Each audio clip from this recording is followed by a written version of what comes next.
গেল কয়েকদিনে প্রতি ডজন ডিমের দাম বেড়ে এখন 160 টাকায় ঠেকেছে। বাজারে লাল ডিম এখন বিক্রি হচ্ছে 55 টাকা হালি। সেই হিসেবে একটি ডিমের দাম পড়ছে 13 টাকা 75 পয়সা। অন্যদিকে বাজারে ভারতীয় পেঁয়াজ এলেও আগের সেই বাড়তি দামেই বিক্রি হচ্ছে। ফলে নিত্যপণ্য হিসেবে পেঁয়াজ আর ডিমের দাম বাড়তি থাকায় বিপাকে পড়েছেন সাধারণ ক্রেতারা। শুক্রবার রাজধানীর বিভিন্ন বাজার ঘুরে দেখা গেছে বাজারে প্রতি কেজি পেঁয়াজ বিক্রি হচ্ছে 70 টাকা। গত 2 সপ্তাহ ধরে খুচরা বাজারে এই দামেই বিক্রি চলছে। অথচ দেশে ভারতীয় পেঁয়াজ আমদানি শুরু হয়েছে, তবু সেই উচ্চ মূল্যেই বিক্রি হচ্ছে নিত্য দরকারি এই পণ্যটি। অন্যদিকে তীব্র গরম, বাজারে সরবরাহ কম, এমন নানান অভিযোগে গত কয়েকদিন ধরে ডিমের দাম বেড়েই চলছে।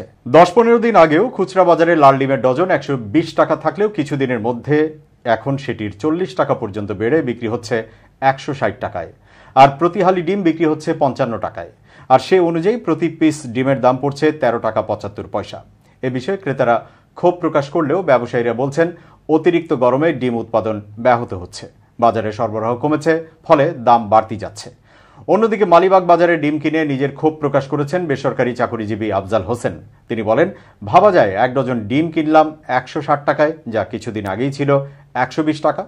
হঠাৎ করে ডজনে 40 টাকা বেড়ে গেল, অথচ সংশ্লিষ্ট কারো কোনো উদ্যোগ নেই বাজার নিয়ন্ত্রণের। ব্যবসায়ীদের সিন্ডিকেটের কাছে আমরা সাধারণ ক্রেতারা কতটা জিম্মি হয়ে আছি তা জেনেও সবাই চুপচাপ। বাজার মনিটরিংয়ের লোকজন আসলে কি করছে?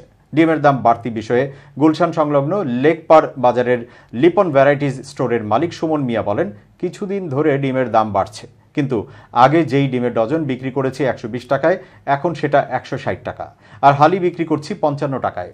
আমরা যখন পাইকারি বাজার থেকে ডিম আনি বা দোকানে দিয়ে যায়, তারা ডিমের বাড়তি দামের কিছু কারণ দেখিয়েছে। আসলে অতিরিক্ত গরমের কারণে প্রান্তিক পর্যায়ে ডিমের উৎপাদন কম হয়েছে, ফলে বাজারে সরবরাহ কমেছে, যার প্রভাব পড়েছে খুচরা বাজারে।